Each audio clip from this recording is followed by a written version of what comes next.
they should go for the ECG. Any chest pain should go for the ECG within a 10 minutes.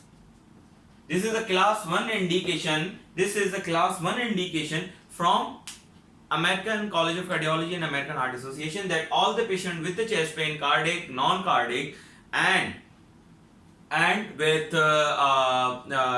atypical chest pain, they should go for the ECG within a 10 minutes. So on the ECG, we will diagnose it as a ACS or suspected ACS or like chest elevation MI.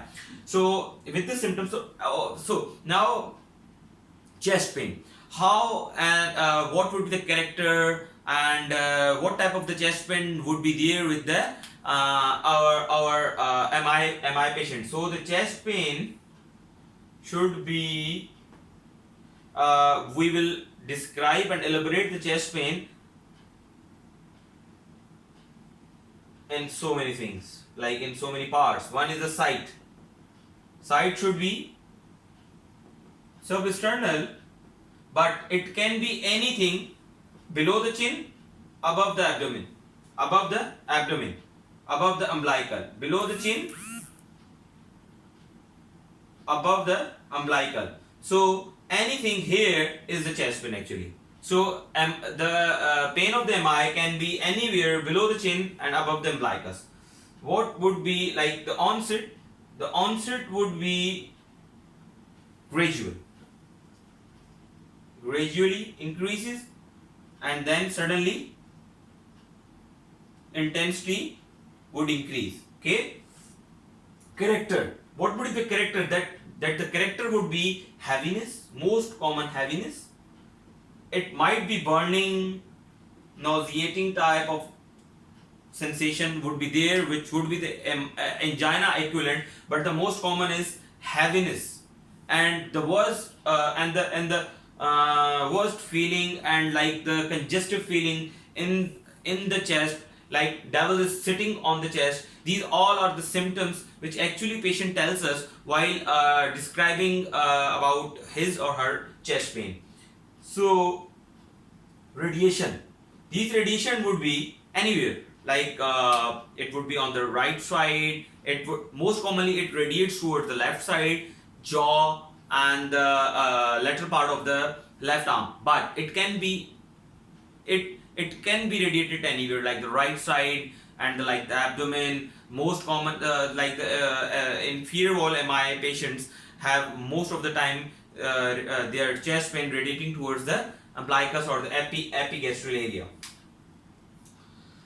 So site, onset, character, radiation, and the associations would be obviously nausea, shortness of breath, vomiting, syncope, okay,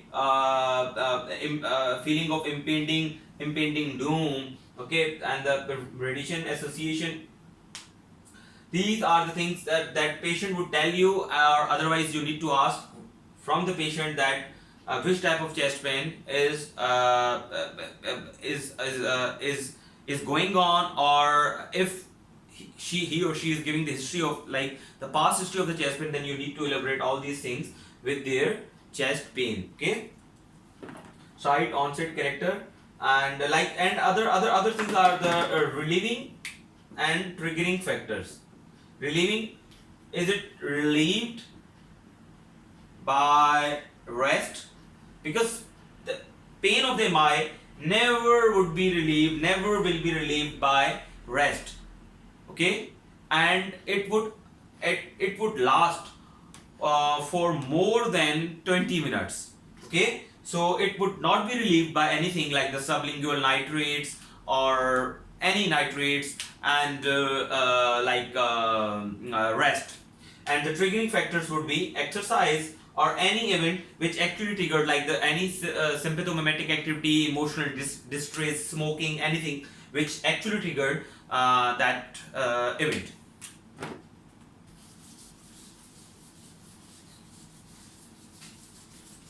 Okay, so now what would be the differential diagnosis of the acute myocardial infarction?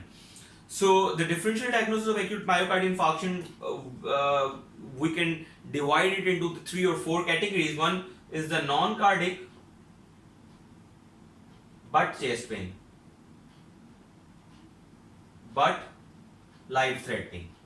So those things which are actually life-threatening but they are not related to the heart are suppose be pulmonary embolism.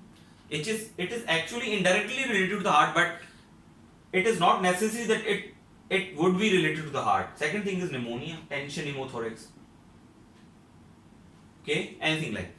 So anything which is actually